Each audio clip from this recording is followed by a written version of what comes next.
Bonjour, c'est Dominique. Alors, je vous montre la page terminée, ce côté-ci. J'ai fait quelque chose de très simple sur le dessus.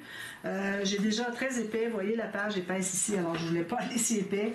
Alors, je vous montre ce que j'ai fait. Alors, ici, premièrement, j'avais placé mes aimants sur mon rabat. Ensuite, ce que j'ai fait, c'est que j'ai matté le fond. Alors ça a été collé par après. Alors, j'ai matté le fond. C'est pas nécessaire d'arriver jusqu'au bas, parce qu'on va coller ici sur environ 2,5 cm, 2 cm ici. Alors, j'ai taillé des petites bandes comme ça, la même hauteur, la largeur que je voulais. Et puis, j'ai matté. Je l'ai collé, comme je vous dis, sur 2 cm, juste ici sur le bas. Donc, ça nous fait des pochettes ici, parce qu'on peut entrer des choses. Puis mettre des photos, mettre tout plein de choses. Puis, il y a beaucoup de capacité. Puis, il faut faire attention, par contre, pour la capacité, parce que, bon, moi, j'ai quand même mes 3 mm. 3 x 3 mm de gousset. Ça fait tout juste pour... Ah oui, lui, je ne l'ai pas montré non plus. Je vais finir lui. Alors, ça fait tout juste pour tout emballer. Alors, on ne mettrait pas tant de choses, mais moi, j'ai mis une grande carte ici, mais on peut en ajouter facilement ici et ici, puis ça ne dérangerait pas. Je peux même aller jusqu'à mettre une cartonnette ici, puis ça ne dérangerait pas le fermoir. Alors, c'est ça. Puis, j'ai mis des petits mots, des petites cartes, des choses comme ça. J'ai pris une feuille complète de... Ici, du 15 par 15, 20 par 20, je pense que j'en ai plus. J'ai tout découpé, là, il me restait des feuilles encore, ben celle-là d'ailleurs. Alors, j'ai tout redécoupé ça, parce qu'il y a tout plein de petites choses ici que je n'ai pas utilisées. J'ai pris dans le 30-30. Alors, j'ai des petites bordures comme ça, on garde tout ça. S'il m'en reste à la fin, alors, j'ai tout ça ici. S'il m'en reste à la fin, mais j'aurai de quoi pour des petites cartes et des petites bordures pour l'autre projet. Donc ça c'est fait. À l'intérieur, je vous montre, ça donne ceci. Regardez si c'est beau. Oh, je suis trop contente. J'ai commencé par mater avec le rose. Ensuite, j'ai mis du vert. Ensuite, j'ai dit, bon, je vais mettre des petits accents de bleu. Alors j'en ai ici autour. J'ai une carte ici qui a du bleu, comme ça. Là, j'ai une autre carte ici qui a du vert. Puis, j'ai un petit sticker ici avec un petit... alors, c'est le cadre et puis un carré. Alors, le carré, j'ai maté 2 fois du 300 grammes dessous pour le surélever. J'ai mis un petit mot ici. Alors, il n'y a pas de déco encore, mais c'est ça. Alors, ici, j'ai fait une pochette, finalement. Ici, on peut toujours mettre une photo, mais bon, je pense pas. Elle est trop cachée. Alors, la pochette qui est en haut. Ici, vous ne voyez pas. La pochette ici, j'ai mis une grande carte. Je l'ai faite dans ce sens-ci parce que mon papier était assez large pour que je puisse replier. Puis qu'on le voit qui ressort de la pochette. Alors, c'est pour ça que je l'ai fait dans ce sens-là. Alors, ça donne ceci. Trop beau, je suis contente. Alors là, on a toutes nos pages. Alors là, on est rendu à la couverture. Alors, je répète, s'il y a des gens qui disent « non, la couverture, c'est trop compliqué », parce que je vous dis, c'est pas simple, OK? Alors, si vous dites que la couverture est trop compliquée, vous aimez mieux aller avec une couverture normale. Je vais vous donner les mesures. Puis, si vous voulez faire la couverture en toit de maison, donc finalement, le toit n'est pas si haut, il n'y aura pas un gros grenier, il y aura juste un petit espace creux à l'intérieur. Alors, ça, je mets ça de côté. Alors, si vous ne voulez pas faire la maison, à ce moment-là, vous allez avoir ça plus facile pour ce qui est du format. Alors, d'ailleurs, je vais commencer par ça. Si vous voulez faire un album conventionnel, alors moi, j'ai pris le 30-30 parce que j'avais besoin du cartonnette, puis j'avais besoin pour le toit. Mais vous, si vous êtes juste avec un album normal, alors si vous avez 30,5, puis la hauteur, si on place à 3 mm ici en bas, puis on sait qu'on a des cartes qui sortent, alors vous décidez de la hauteur que vous voulez. Okay? Puis la largeur est déjà décidée. Puis je vous montre aussi pour la tranche. Alors, la tranche, est-ce que j'ai coupé mon morceau de tranche, moi? Je pense que oui. J'avais un morceau ici que j'avais coupé. Je vais aller en chercher un autre. 18 cm. J'en ai des cartes là, des choses ici. J'avais mes morceaux, j'avais 3 morceaux que j'avais calculés, 18 cm de tranche qui était là. Là, j'avais besoin de faire des bandes de cartonnette de 9 cm. Je disais, j'en ai un ici, puis c'est exactement la bonne hauteur. C'était mon morceau de tranche. Alors, je vais en faire un autre. J'en profite aussi pour vous dire que la cartonnette, il faut que vous ayez le sens de la fibre horizontale, donc vous faites une flèche verticale. Alors, j'ai déjà expliqué que, vu que ça ne courbe pas beaucoup ici, surtout quand ça va être tout maté, il n'y aura plus de courbure. On a déjà 2 morceaux ici qui ne courbent pas. Là, ici, on a 2 côtés, mais lui, il va être pris par la tranche, donc on annule lui. Donc, il nous reste juste un ici. Et puis, si vous matez bien les 2 côtés, vous allez voir, c'est assez rigide. Et puis, ça devrait faire le travail. Donc, j'ai calculé ici, j'ai pris toutes mes pages, je les ai mis debout pour vous montrer ce que ça donne. Alors, toutes mes pages comme ça c'est la première. même si c'est pas nécessaire de suivre l'ordre. Alors, encore là, dans le même sens, OK, la flèche est dans ce sens-ci. Alors, j'ai mis mes pages comme ceci. J'ai calculé que 4 cm en chaque page, ce serait bien. Je me suis gardé l'espace ici pour ma pochette boîte, parce que c'est que je vais avoir mon livret. Il est ici. J'ai pas besoin de beaucoup, une pochette boîte de 6 mm maximum. Puis derrière, je fais un accordéon, donc j'ai besoin un petit peu d'épaisseur, peut-être 1 cm. Donc, il ne faut pas calculer juste ici, il faut voir où est-ce que c'est le plus épais sur notre page. Alors, si vous aviez quelque chose de très épais, puis vous calculez, vous dites, je vais faire 1 cm, bien là, vous n'aurez pas de place parce que toute l'épaisseur du centre, où est-ce que tous les papiers, les rabats, les cartes, tout ça empilé, bien là, ça va prendre toute la largeur. Alors, il faut vraiment être conscient qu'il y a il faut calculer l'épaisseur où est-ce que c'est le plus gros sur notre page. Alors, j'ai calculé 4 cm ici. J'ai ça ici, je m'en suis gardé un peu. Donc, moi, ça me donnait 18 cm. Alors, ça arrive ici. C'est exactement ça que ça me donnait. 18 cm. Puis, comme je vous dis, vous avez le sens comme ça pour la courbure. Alors, je calcule 18 cm. Puis, je vais couper ça. 18 ici par toute la hauteur. Non, pas toute la hauteur. Les personnes qui font l'album normal, c'est la hauteur que vous avez calculée pour la couverture. Puis, si vous faites l'album avec la maison, alors là, je vais vous montrer un peu ce que j'ai calculé. Alors, j'ai mon papier ici. D'ailleurs, je ne l'ai pas enlevé parce que je vais vous montrer. Alors, c'est certain qu'il fallait que je coupe dessus si je voulais faire un toit. D'accord? Alors, ce que j'ai fait, c'est que j'ai trouvé le centre entre où est-ce que c'est que je voudrais que ici, Living the Simple Cottage Life avec quelques fleurs soit encore là. Okay? Je ne vais pas aller faire un petit toit comme ça, puis il me manque la moitié du mot. Alors, j'ai ça ici. Donc, j'ai calculé de tel point à tel point. Ça me donnait 15 cm. Donc, j'ai fait, à partir du bord ici, une marque à 7,5, qui est le centre. Puis, la hauteur, je suis allée avec la hauteur des pages. Alors, la hauteur des pages, ici, 3 mm en bas. Puis, j'ai une carte qui va ressortir ici. Donc, je me suis fait une marque à 1,2 cm. 1,2 cm pour avoir le 1 cm de carte qui ressort. Donc, j'ai fait une marque sur le côté. Puis, je me suis fait une petite ligne ici de 2,2 cm seulement. Alors, je montre, je ne vais pas l'enlever. 2 cm, ça correspond à la hauteur. J'ai trouvé que ce serait plus facile, d'après moi, de faire un petit bout comme ça que d'être obligé de mater quelque chose qui n'est pas maté, mais faire, vous savez, les petites bordures qu'on fait de papier avec ce petit bout-là. Alors, c'est plus difficile d'avoir un angle que d'avoir la partie droite, puis ensuite aller partir avec l'angle. Donc, j'ai fait ça sur mon papier. Là, je l'ai arrêté où est-ce que c'est que j'avais mon milieu. Alors, ici, si je regarde encore, ça me donnait, c'était pas 15 cm, si je mets ça ici au bord. Ici, ça me donnait 11, donc j'avais 22 de ici à ici. Alors, le 11 était le centre.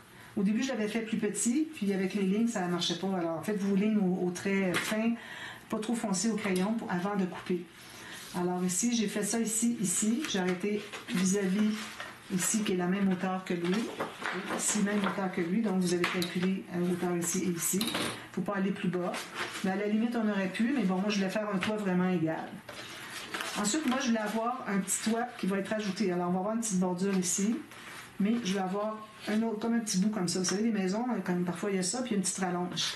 Alors, c'est pour ça que je voulais avoir ça. Je l'ai coupé quand même, mais parce que je vais le couper quand je vais mater. Alors, je voulais avoir ça ici.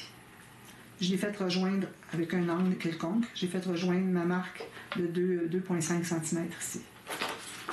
Alors là, j'ai coupé mon papier. Ensuite, j'ai pris ma cartonnette qui était 30,5 par 30,5. Là, ici, j'ai un petit peu trop sur la largeur puis en bas, mais je pourrais ajuster, pourvu que je ne touche pas en haut. Il faut que vous ayez au moins la hauteur de ça. Alors, c'est certain que ça va mater à l'intérieur. Donc, je vais perdre 1 mm là, 1 mm là, puis 1 mm là, certainement. Donc, c'est correct si c'est prévu comme ça. Alors, j'ai découpé. J'ai tracé tout simplement mon toit ici. J'ai découpé ma cartonnette. Ici, je ne l'ai pas coupé. Okay? Coupez pas ici. Vous faites juste le petit toit qui arrive ici, puis que l'autre arrive qui recommence. Si j'ai coupé ici, c'est correct, mais sur la cartonnette, on veut l'avoir d'un morceau comme ça. C'est la forme, d'accord? Alors ça, c'est fait comme ça. Puis là, ben, il me reste à en faire un deuxième. Alors, encore dans le même sens. Alors, quand vous voyez que ça courbe comme ça, la flèche est comme ça. Faites une flèche tout de suite des deux côtés. Okay. Puis là, vous allez en couper un autre pareil. Alors, je vais tout simplement tracer. Je vais bien égal tout le tour. Je tiens bien avec ma main, puis je vais tracer ce que j'ai coupé ici. Puis je vais couper. Je vais vous montrer un petit peu comment j'ai procédé. J'ai commencé par couper mon morceau droit ici. Alors moi, je prends mon massicot, mais je prends des lames qui coupent plus tellement bien le papier. Alors, je les garde pour la cartonnette. Alors là, parce que j'ai fait un trait à la mine qui a fait tout juste à l'extérieur de ma cartonnette, donc je vais couper tout juste à l'intérieur de ma marque. Ça, c'est fait. Ici, on va faire le petit bout. Un petit peu comme ça. Allez juste un petit peu à la fois pour être certaine de ne pas dépasser. Ensuite, je vais zoomer pour le reste. Alors là, je pars de ma marque qui est ici, tout juste en bas, puis je suis la ligne comme ça pour que ça arrive égal. Alors ici, je vais rejoindre ma marque que j'ai déjà, je veux dire, mon petit bout que j'ai déjà coupé. Puis ici, il faut que j'arrête comme ça ici. Puis ensuite, j'ai la dernière petite coupe qui est ici, tout juste à l'intérieur.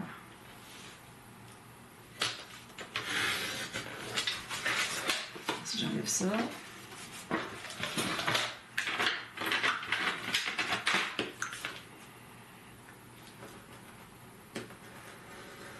On va finir comme ça. Ça soit bien coupé jusqu'au bout, jusqu'au travers.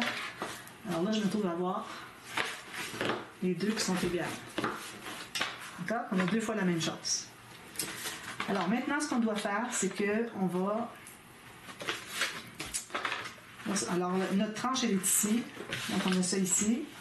Puis, la tranche ici, il faut que j'arrête à ma hauteur ici. Ça, c'est ma tranche de 18 cm. Alors, j'arrête ici. Excusez. Alors, sur le côté de la tranche, il n'y aura rien qui sera attaché. Ça, tout va être fait autour ici. La tranche, il n'y aura rien. Alors là, il faut envelopper tout ça, c'est-à-dire qu'il faut commencer par mettre des bandes tout le tour. Alors, je vais en faire quelques-unes avec vous. Ensuite, alors si vous avez des bandes dans le sens du pli, de la fibre de votre papier, moi, je prends du papier 176 grammes parce que c'est pas nécessaire que ce soit... C'est juste pour enrober les contours, pas besoin d'être solide. Ce qui va être solide, c'est ce qu'on va mettre à l'extérieur de la tranche quand on va couvrir par-dessous. On va couvrir les deux bandes ici. C'est là que ça va être du papier 300 grammes. Alors, vous coupez tout plein de bandes. Là, je vais changer pour une bonne lame. J'en ai coupé 2 ou 3, mais les autres, je vais les faire à la guillotine. Alors, on met des bandes de 2,5 cm ou 1 pouce. Alors, vous en faites quelques-unes. Okay. Supposons que j'en aurais fait une quinzaine. On va avoir besoin de beaucoup, je vous avertis. Au moins une quinzaine. Faites facilement 3 feuilles. 2 ou 3 feuilles de... Si vous avez du 21, ben, faites-en 3 feuilles. Puis, moi, je vais en faire à peu près autant. Alors là, je fais une ligne au centre, une ligne de plus haut au centre. Alors, avec la grosse boule, j'ai du papier fin. Pas trop pressé parce qu'on passe au travers. J'ai fait ça tout à l'heure et je l'ai corrigé tout de suite. C'était à peine passé au travers. Alors faites ça sur toutes vos bandes, une quinzaine de bandes. Peut-être qu'il va vous en rester. Moi, quand il m'en reste, je les garde dans mes chutes, dans le même emballage que mes feuilles de papier. Excusez. Parce que ça sert pour le prochain projet. Alors, on a nos 3 morceaux comme ceci. D'accord? Alors, on va commencer par faire le bas. Alors, partout où est-ce que vous avez un coin, un angle, vous coupez un petit angle, mais vous ne rendez pas jusqu'au bout. Vous arrêtez un petit peu avant la fin pour qu'on puisse couvrir la cartonnette. Alors, je mets de la colle juste sur la partie qui va être collée dessous. Ici, dessous. Je vais coller tout le tour parce que ça va être... même qu'il va en manquer un petit peu, c'est correct. Alors moi, je ne mets pas de tissu sur ma tranche. Okay? Si vous faites un album normal, vous mettez du dessus comme vous voulez. Alors là, j'arrive tout juste ici au bout. Je m'assure que mon pli soit bien le long de ma cartonnette. Puis, il ne faut pas que vous soyez trop court, pas du tout. Ici, puis voir les mêmes ici. Alors, vous assurez que vous soyez bien le long ici. De toute façon, on va le redéfinir plus tard. D'accord? Faites ça, vous faites tout le tour, incluant ici, vous arrêtez ici. Vous ne faites pas ici. D'accord? Vous allez faire la même chose avec l'autre, tout le tour. Vous arrêtez ici, on ne couvre pas ici. Parfait. Alors, moi, ce que je vais faire, c'est que je vais tout faire ça. Ensuite, je vous reviens, puis on va réunir la tranche avec les couverts avant et arrière. Puis ensuite, on va commencer à installer des bandes qui vont faire tout le contour. Ici, j'ai quelques bandes. Moi, j'avais des bandes qui étaient pas tout à fait 30.5. Alors, ayez-en au moins 3. Vous allez en avoir besoin d'une si vous faites la maison, toujours, des UV. Vous allez en avoir besoin d'une ici. Okay. Il va en avoir une ici. Même chose de l'autre côté. Ça vous en prend 4 bandes dans le 30.5 cm. Alors, vu que ma tranche est de 18 cm, j'ai coupé toutes des bandes de 9 cm. Alors, comme vous voyez, j'en ai 3 ici qui sont 30.5. Les autres, c'est pas nécessaire que ce soit aussi long. Alors, moi, je vais prendre une chute. J'ai une avancée une, je crois, là, qui doit être à 30 cm, 30.5 cm. Puis celle-là, on va les installer tout à l'heure. Donc, alors moi, je fais ça. Je vous reviens, partie B. Je vais tout avoir mis mes bandes, mais rabattez-les pas. Okay, ne les rabattez pas. Il faut qu'on mette des bandes comme ça. Ça va tout être rabattu avec des bandes comme ceci. Alors, il ne faut pas les rabattre. Alors, juste placez vos papiers tout le tour sur les 2 morceaux qui sont ici. Attention, il faut qu'ils soient en miroir. Alors, j'ai la pointe ici à droite, mais là, ma pointe ici est à gauche. La tranche ici, le petit bout de 2.5, c'est 2.5 ou 2.1. Alors, ces petits bouts-là ici, ça se trouve être au centre. Donc, si vous les mettez les deux au centre, vous allez tout couvrir, pas couvrir, mais installer les bandes d'attache comme ceci. Alors, je vous reviens, puis je fais ça, puis je vous reviens tout de suite pour la suite. D'accord? À tout à l'heure. Bye bye.